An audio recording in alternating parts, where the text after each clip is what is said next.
Most people think they have a discovery problem, which a lot of the time is usually wrong. They have an active listening problem. In this video, I'm sitting down with one of my B2B agency clients, Will, and we're going through a real call that he had with a prospect. And I'm giving him feedback in real time like I do with each and every client of mine. And what you're about to see is something I see constantly across all the different B2B agency clients that I work with, which is the call has structure. They've got their sequence of questions. They know what questions to ask the prospect, but the second the prospect gives them an answer, they just move straight on to the next one. They're not listening at all, they're just waiting to speak. And that one habit is costing them deals every single week. I'm gonna show you exactly where it's happening, what the right move is in each moment, and how fixing this one thing will change your close rate faster than any new script ever will. Let's get into it.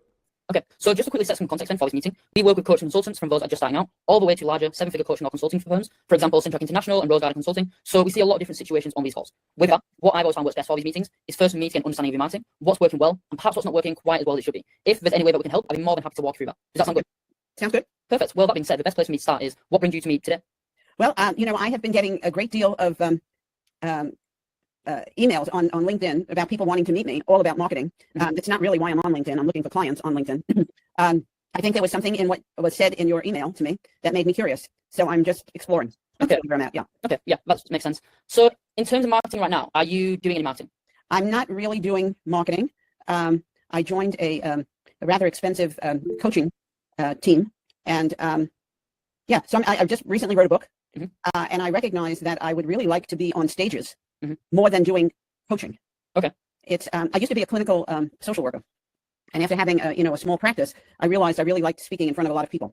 So I shifted when I was in the corporate world. So now I've kind of come 360 degrees around because I'm in the same space, and I really would like to be speaking more. So I'd like to try to get speaking engagements more than coaching clients. Okay. So in terms of getting, is that something that you can help with? I mean, I imagine so. It's very similar to the coaching, and as the call goes on, she actually says she'd take both coaching and speaking engagements. So we'll find out. But yeah, I presume so. It's the same thing. It's just outreach at the end of the day. Yeah. Okay. Did you do a follow-up call on the calendar with her, or is it like a proper nah? Yeah. No, I've got a follow-up call booked. I really thought it was going to be a yes, but yeah, we have got a follow-up call booked. I'll tell you this as well quickly, just as a preface. I thought this discovery was good. I feel like I did better. However, I had like an overwhelming feeling as I was doing it that something was missing. It didn't feel as long as it should have been. So you can watch and you can see if there's anything you can point out, because there's maybe something I'm missing. But that's what I'll say as well. Got you. Okay. More speaking engagements right now. You said you're not doing any marketing. How many meetings are you having with potential clients for that to actually get more speaking engagements? I'm not really having many. I had a few speaking engagements last week, 3 to be exact. They were small. They were for a small, women's president's organization. And so I recognized that I have a lot of work to do to make my signature speech more powerful. Yeah. So that's really where I'm at. So okay. Well, off the back of that, how is that sustainable if you're not booking meetings with more potential clients to get more speaking engagements? How are you, developing the business further then? Well, I'm not. Okay. So, okay. And so have you tried anything at all to get more meetings on the calendar? Well, I've been sending books out to editors of magazines. I haven't followed up with them. So it's really all very new to me. Okay. To tell you the truth. Yeah. So that's not worked either, sending books out to potential clients? Well, I haven't followed up as yet. I mean, I want to give them time to read the book. I mean, it's like I don't want to send a book, let it be delivered, and then call them the next day. That's ludicrous to me. Yeah. So I want to give them the time to read the book. The book is short. It's not a long book. It's less than 100 pages. But I do want to, I want them to read it, be with it, and then I'll call them. So. Okay. And how long have you not been booking appointments with potential clients for? Is this been the case for a while or quite recently? It's been the case for a while. Yeah. Okay. And what stopped you from working with, someone else? Okay. And when you say for a while, like how long has that been? You want to get details in the discovery. Yeah. Like when someone has a certain revenue range goal, you want to get a nice detail. No, it makes complete sense. Yeah. What's that mean as an example to actually try and grow the business further? I think that there are. I'm very intuitive, and I think that there is a lot to say that people are just trying to sell a service or a product and not stand behind it. I have gotten burned a couple of times. Spent a fair amount of money. So right now, I'm really looking at. I'm looking at clients more locally, like not in the UK. You know what I mean? It's like, how does somebody in the UK work for me? I'm in Brooklyn, but so I'm very hesitant, and I am. Really in the process of just exploring right now. Okay, I understand what you're. Okay. So firstly, I hear some very big red flags here. Do you as well? Where she said the UK thing. No, like her, I'm just exploring. Oh yeah, I agree with that. I got burnt in the past, Yeah, you know. So you want to make sure that she verbalizes that, like, her getting burned in the past is not all the other company's fault. You know? yeah, What actually happened there? You know, because if she believes in her mind that the same thing is going to happen with you, then she's just not going to buy your shit. You know. yeah, And yeah. if she's in this mind of like exploration, then again, she's not in the state of, you know, I need to change now, which we need to put her in. You know, the only way you do that is by asking her questions and getting her to realize and say herself that she's not in the explanation phase. She actually needs to solve something because she has a problem. Yeah, no, I completely agree, actually, yeah.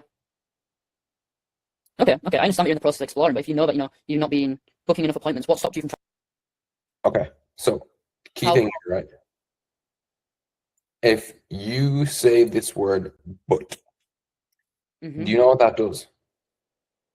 No, I'd like you to.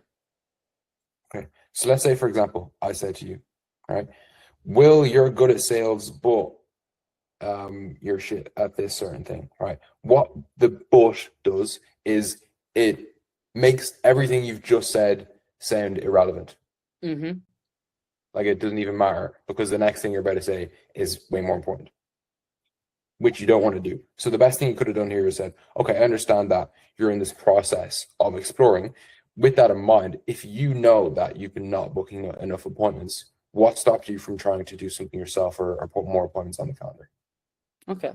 I thought your thing was going to be me saying what instead of how come there, to be honest. But yeah, would you have said how come instead? Like, how come you haven't tried to do something yourself to put more appointments on the calendar?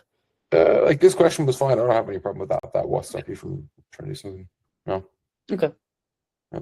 Okay. I understand that you're in the process of exploring, but if you know that you've not been booking enough appointments, what stopped you from trying to do something yourself to put more appointments then? Say that again. So you just said to me that you're, right now at least exploring options to develop the business further. Well, Right. I'm just wondering from your end, what stopped you from potentially doing something yourself with, LinkedIn or advertising to get more clients? Well, I'm not advertising on LinkedIn. I'm probably writing more on LinkedIn, and I am. I don't really have an answer for that question. Okay. No, yeah, that's completely fine. Okay. So I'm curious then, how come on, the 18th of February, how come today you decided I'll jump on with Will, I'll see about how we can help book him some more appointments? How come not, next week, last week, even 6 months ago? How come today? I don't know. I mean, today was one of those days. I mean, I think I had an appointment with you last week or 2 weeks ago, and I canceled, and so we rescheduled. So I don't know. Okay. So as you told me, you're not booking any appointments with potential clients right now. Did I let that go a bit too easy? Yeah. Yeah. Bullshit answer, bro. If I ask you what do you think you're struggling with, and you're just like, I don't know. Do you think I'm gonna let you just like be like? No, you're gonna dig deeper and be like, Will, seriously, what do you think your bottleneck is? Yeah, but like, because why would I do that? Because then I'm verbalizing like I know I'm struggling with X and I need to fix it now. Like it was that same thing of like she gave me a vague answer. That was my point to probe further and be like, okay, yeah. Well, more than anything, I'm just trying to wonder what's making you want to solve this today instead of like 6 months down the line, sort of thing. Yeah, it's like but I truly do that because I actually care and I want to see you win. Yeah. So like you should do the same thing with your process. You shouldn't be afraid to challenge them and ask a secondary question off the back of the first one that you just asked because you feel like it might fuck up your sale and you might not get their money. If you were in that call thinking, I actually care, I actually want to help this person, like clearly this lady doesn't know what the fuck she's doing. Like it's very clear, She doesn't fucking breathe, bro. Like she needs your help. Yeah. And for you to not then ask a secondary question when she's just like, I don't know. Like that doesn't do any fucking help for anybody. No, doesn't serve anyone. Correct, No. Yeah. Yeah. Okay. So as you told me, you're not booking any appointments with potential clients right now. Let's look forward. How many meetings would you like to be at within the next 2-3 months to land more speaking engagements? I would probably like to have about 25 meetings in the next 3 months, and maybe get 2 or 3 speaking engagements. I'm a lot older than I look. I don't need to make a lot of money. It's just a matter. I love what I do. Yeah. So that's why I'm doing it. Okay. Well, yeah, 25 meetings in the next 3 months. That's definitely, I like that. I think with the right guidance, we can get you there. But okay, so in terms of getting to that, do you feel like you would have comfortably hit, 25 meetings in the next 3 months with the current trajectory that you're on? That's really great to hear, Rosemary, that, you're not doing this for the money. It's, it's because you love what you do. Why do you love what you do so much? Mm. I love what I do because I'm fucking so passionate about fucking speaking engagements, and she's gonna sell herself on like why she fucking loves this shit. That's Yeah. some fucking juice right there. Mm. That's what you want to hear. Okay. Right. Yeah. Like, your next question is the right question. It's a good question to ask. It's part of your discovery that you have to ask. But then again, it's like, remember, the first thought that you have when you ask some sort of question is not, how can I ask my next question? It's, how can I get them to elaborate on what they just said? Get more juice. And in this case scenario, that's exactly what I would have done. I would have just been like, oh my God, so you say you love what you do? Like, why do you love what you do so much? She would have been so happy to talk about that. Yeah, no, 100% she would have. She would have been like, oh my gosh, I just love telling people all about. Yeah, I know what you mean. Yeah, man. Should have done. If that's the state of mind that she's in, where she's like, I just fucking love this shit, like, yeah, she's gonna be thinking about that when you tell her, pay me money, Yeah, if I just give Will this $4,000, I can do more of what I'm passionate about. Yeah, no, 100%. Yeah. Mm-hmm. Okay. Well, yeah, 25 meetings in the next 3 months. That's definitely, I like that. I think with the right guidance, we can get you there. But okay, so in terms of getting to that, do you feel like you would have comfortably hit, 25 meetings in the next 3 months with the current trajectory that you're on? Well, I would not meet it. I would not do it myself. But if I hired a company to do it for me, probably I would get there. Yeah. Okay. And with the types of clients that you're looking to reach, what do they look like for the speaking engagements? Well, I think a lot of them are looking. What are you trying to get out of that question? To tailor my pitch as I move forward. That being said, though, where she just said she's not, like, she wouldn't hit it herself, would you like probe further on like, oh, why do you believe you want to hit it yourself? Yep. Mm-hmm. Yep. First, you would ask a question. Okay. I mean, you say you wouldn't be able to do it yourself. Is there a particular reason you feel like, that is the case? Yeah. I think she would have told you, oh, it's because I don't know what the fuck I'm doing. I'm a fucking retard. I have no clue. Yeah. Mm-hmm. Yeah. And said, okay, and following that, you mentioned there as well that you probably would get there if you did work with a company to do it with you. Why do you believe that is the case? Yeah. Or how come do you believe that is the case? And then she would have been like, oh, you get crime results, you get all that shit, and then you're in the green, Yeah. I'm really like seeing how that truth of like what you were just saying earlier about how my first thought, it really should just be, how can I make someone further elaborate? Because there's all these points where I'd say I've improved at like trying to do it, but at the same time, there's still so many nuggets that I've missed as we're going through this call, of where I could have just dove that extra bit deeper to get that extra bit of information out of them, which would have ultimately put them in that buying position. Because that is a very good point. She's like that, what she just said there. There's so much in that which I can get out of it. So yeah, I completely agree, and I'm seeing it much more clearly. And with the types of clients that you're looking to reach, what do they look like for the speaking engagements? Well, I think a lot of them are looking like, a lot of them are associations. Mm-hmm. So the book I wrote, you can get it on Amazon. It's called The 4 Vectors. Okay. Yeah. And it's the subtitle. Okay. And when you land, let's say, a speaking engagement as an example, what would be the typical price that you charge for that? Well, that's something I'm not exactly sure of. I had mentioned to someone the other day that $1,000, and they said that's very low. Mm-hmm. I have been paid for speaking engagements $7,500. That was a while ago, but I did get that. I mean, there were 2 of us speaking, so it was 15,000 divided by 2. So I don't know what the going rates for speaking engagements are. I mean, I hear people getting $100,000 for a talk, or $35,000. I mean, it's like it's all over the place. But so I don't really know what the right pricing would be. Okay. No, that's completely fine. And I'm curious then, from your end, how just bulldoze over that and just be like, it's fine. I agree, I bulldozed over it. However, what would you say in response to someone saying they don't know their price? And I don't know how they price it either. But I get what you mean. Like, I have bulldozed straight over it. Yeah. So the main thing you're trying to get out of this question is for them to tell you that their ticket is high enough for it to make sense. Yeah. So all you got to do is reconfirm. You got to just be like, okay, so based on what I'm hearing there, like you say, you don't have a clear structure, but it could be anywhere from 1,000 to upwards of 15, 30,000 even. Yeah. It should be like, yeah, basically. So you'd be like, okay, so it's actually, it's pretty high ticket. She'd be like, yeah. Okay. And then she's just double confirmed to you that, it's going to make sense logistically if she's able to close some people, Yeah. Have you read the emails that we were sending across? I was reading the emails, and that's why I set up this meeting. Okay. I mean, prior to this call, there would have been some emails or giving a bit of information on who we are, what sort of service we give. Will you take a moment to read those emails? I'm not sure. Okay. No worries. Well, I'm going to explain everything around our company anyways. And that's actually a great segue for me to share my screen. I wouldn't ask that question. What around, like, what research have you done, or just that specific question afterwards? The emails one. Yeah. The one you used to ask before was like, how much research have you done on us before this call? No. Yeah. So why did you change it? Because when I said that there, wait, can you scroll back up for the transcript? She just, yeah. So would you have just left it? I haven't done any. Yeah, the question you ask, it's the segue question is just like, how much research have you done on us before this call? And then pretty much whatever the fuck she says, you're just like, yep, that's a great way to, share my screen. Okay. No, yeah, that makes sense. Cool. The previous referrals and, that sort of business. It's interesting you say that, actually, Have you pitched her yet? This stage? Yes, yeah, I have. And she gave me like a couple objections, and then we was about to book a follow-up call, and then I shared like a client that was quite similar to her in that sense as well. And that's when she seemed like more like, oh yeah, this is gonna work, all that sort of stuff. Yeah. Looking back, what would you rate that discovery on a scale of 1 to 10?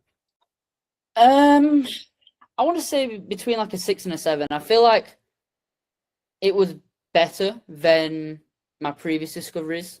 However, I think on reflection, even while I was doing the discovery, I felt like there was something I was missing. It was quite short.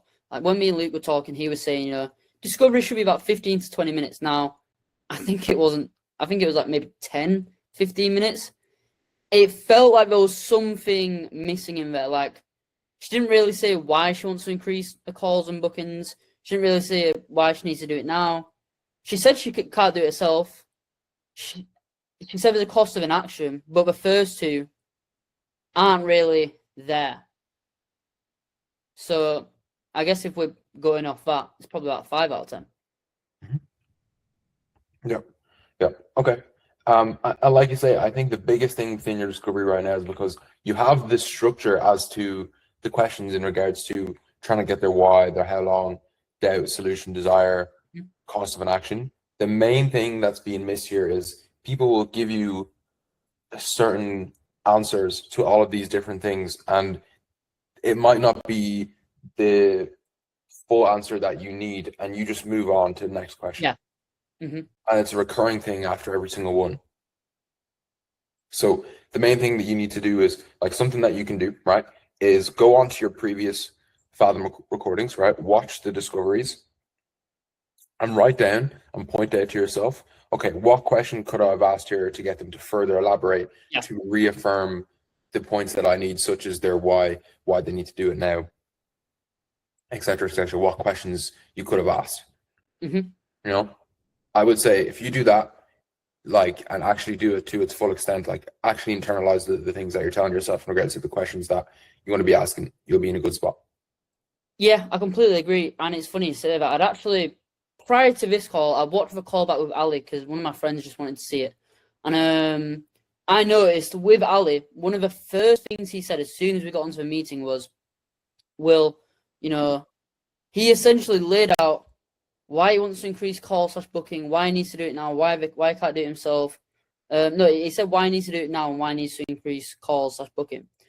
However, what I said was like, oh, okay, so you're doing marketing. And I noticed it as I was watching it. I was like, right, he literally gave me the pain points and like the why to both those questions right there, right at the start of the call. That discovery could have been way shorter.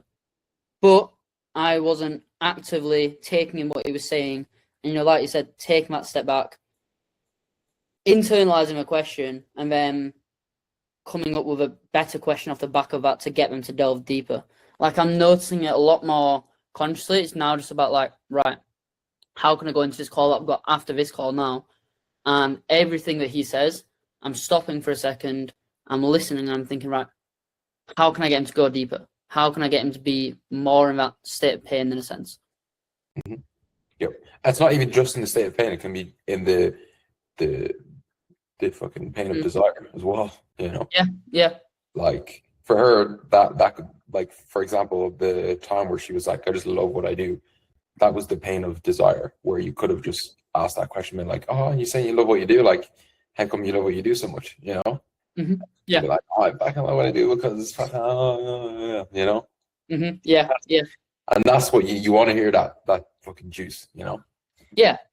100%. Yeah.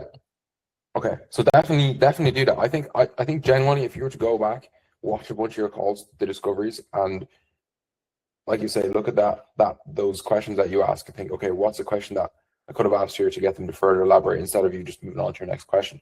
I think your discoveries would be way better, you know? 100%. I completely agree. You have the sequencing right. The way you acknowledge your prospects is good. The way you're finishing your sentences, like that's good. Like the discovery that's there right now on that script is sweet. Yeah.